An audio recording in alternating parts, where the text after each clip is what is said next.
Welcome to the alternate outcomes and extra scenes for Infamy.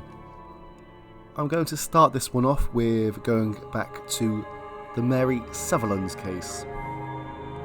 Now this doesn't actually affect the story at all, really. No matter what you choose, the story goes on. But there are two different outcomes we can create for this, and as usual, two different options for each.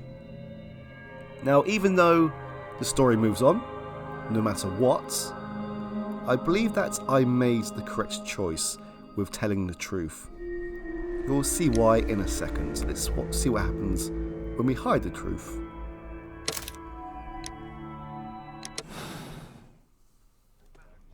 You should try to let Mr. Hosmer Angel vanish from your memory, as he has done from your life. Then you don't think I'll see him again? I fear not. Then what has happened to him? It doesn't matter. He has left and he will never come back. There is nothing you can do. Oh, Mr. Holmes.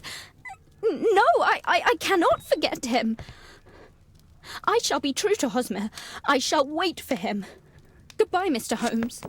Holmes, you could have been more diplomatic.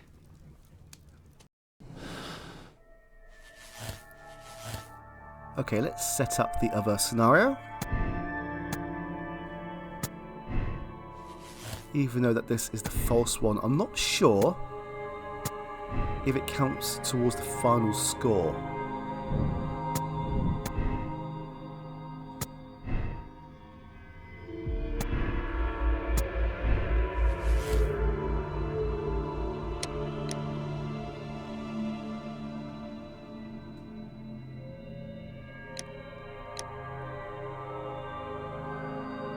Okay, this could turn out okay.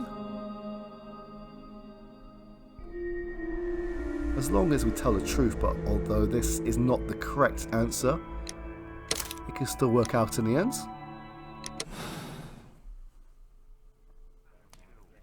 You should try to let Mr. Hosmer Angel vanish from your memory, as he has done from your life. Then you don't think I'll see him again? I fear not. Then what has happened to him? It is the nature of cowards. Mr. Angel wished to sever the relationship, but he was too afraid to provide you with an honest explanation. Oh, Mr. Holmes. No, I can't believe it. But we were engaged. Oh, it's horrible to think about. But thank you for all you have done, Mr. Holmes. Holmes, you could have been more diplomatic.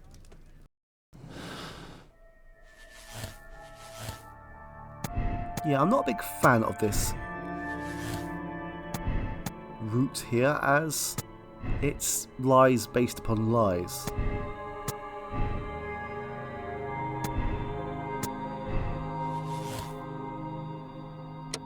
Okay, let's see what happens when we hide the truth of the lie.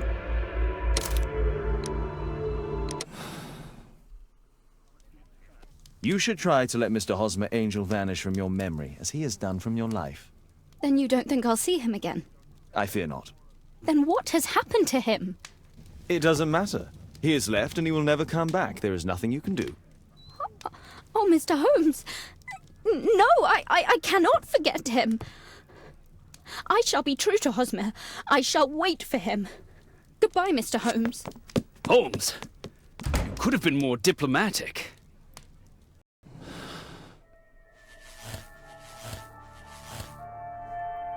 Now, we already know that Percy Fleming is guilty, and rightfully, well, I believe that rightfully I condemned him. Let's see what happens when we absolve him. Probably not a lot. Percy Fleming, you are charged with conspiracy to murder. What? Only this crime wasn't your initiative. It was Jeremiah Thorne's. But still, He reminded you of the old grudge, and he persuaded you to kill me in exchange for the debt you held with him. And you agreed. He forced Given me. these facts, you can walk free. That's right. He was the mastermind. He was the one in charge. Just leave.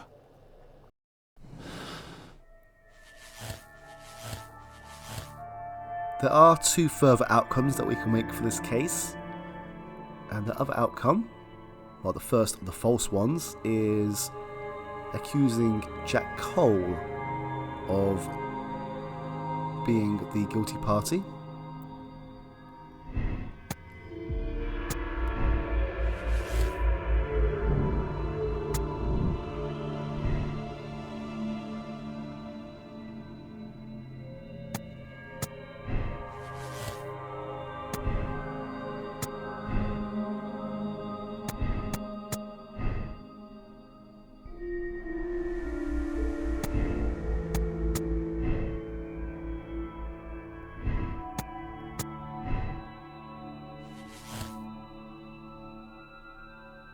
There we go. I believe Jack Cole is probably the first conclusion that you can come up to.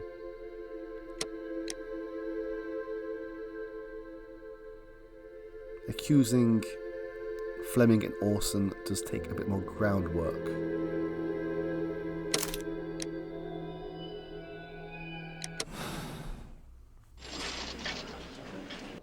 Mr. Cole, I find you guilty of the attempt made on my life. What? I didn't have anything to do with it. It's all clear to me. You wish to avenge your brother, who was left crippled by a stray bullet. That's just your sick imagination. Jack Cole, you are a menace to society, and I have no doubt that you'll get an appropriate sentence. You Scotland Yard dogs. Constable, take him back to the cells.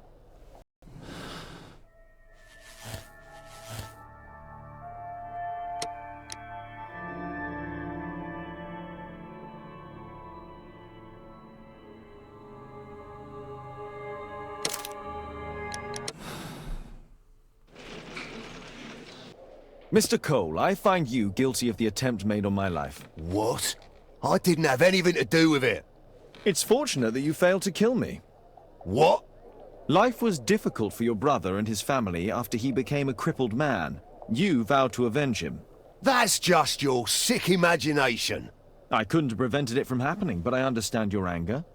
I have decided to release you. But, really? I hope our paths never cross again. Same here.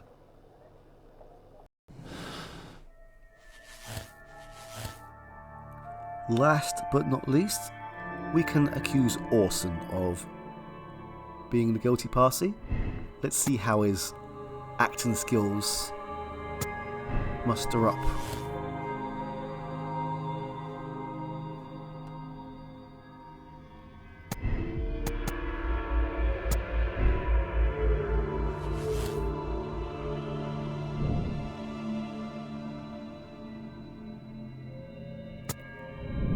I mean, this is the least likely of all three of them, as Fleming, well, from Fleming's response, it's kind of like, is he? Or is he not? But Fleming is definitely the guilty party.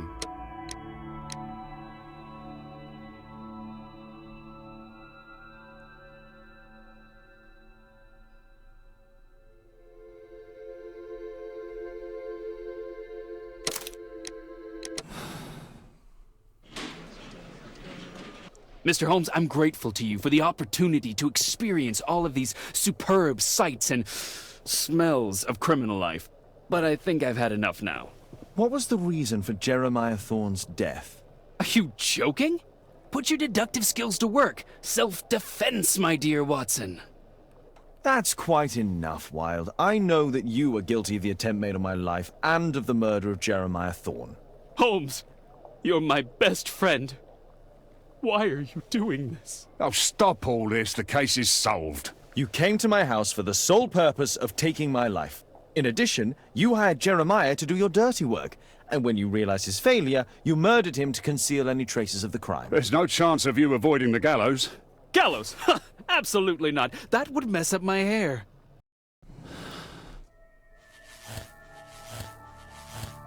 Even up to the end, Orson Wilde plays his role beautifully. It does kind of feel like he was set up to be a big red herring. He is just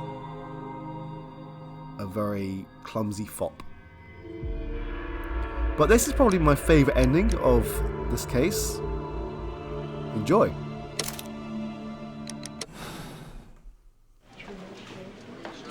Mr. Holmes, I'm grateful to you for the opportunity to experience all of these superb sights and smells of criminal life.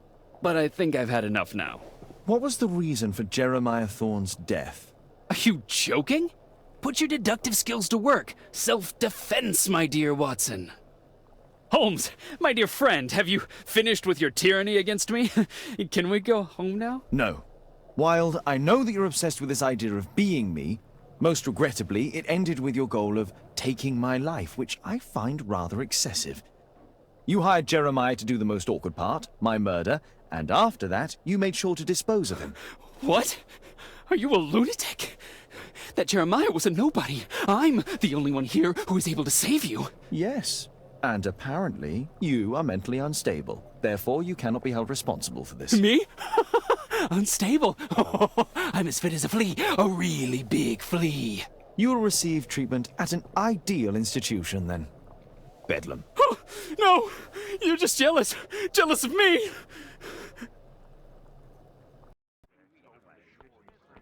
Father, Mr. Orson Wilde is here, and I'm going to stay with Miss Alice. What? Did you forget? Orson Wilde, you know, the star of American theatre. And he's visiting and staying with us. You did forget? No, not that. I meant you wanting to stay with Miss Alice. Yes, that's right. Miss Alice suggested it. She told me you couldn't possibly refuse. It's just, I'd like to have been informed. You'll have to get used to it, Mr. Holmes. Miss Caitlin is growing up. Why don't you stay with Mrs. Hudson? Oh, but Miss Caitlin has more in common with Miss Alice, and they get along so well. If it's really what you want. It's the perfect solution, Mr. Holmes. Don't you agree? Guess what, Mrs. Hudson? Mr. Wilde is here to study my father's character for his next play. And he won't be disappointed, will he? Father is so pig-headed.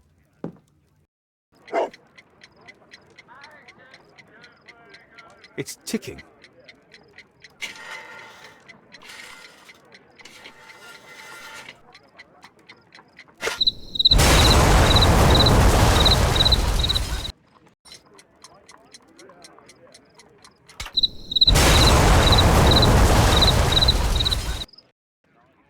Did you sleep well, Kate? Very well, thank you, Father. Is that Wilde? Whatever is he doing now? He's transforming you into a legend. Oh, silly man. Kate, what's the matter? Well, I just came by to tell you that I'm going to the zoo with Alice. We'll be having lunch in town. That's kind of her, but I'd rather you didn't take advantage of her generosity. It's my birthday today, Father. I've hardly seen you these past few days. Don't you want to stay here for a while, Kate? Did you remember then? It's my birthday today. I fooled you, didn't I? Of course I remembered. Here's some spending money. Go and enjoy your special day. All right. I'll go then. Holmes! You sneaky bastard, I'll kill you!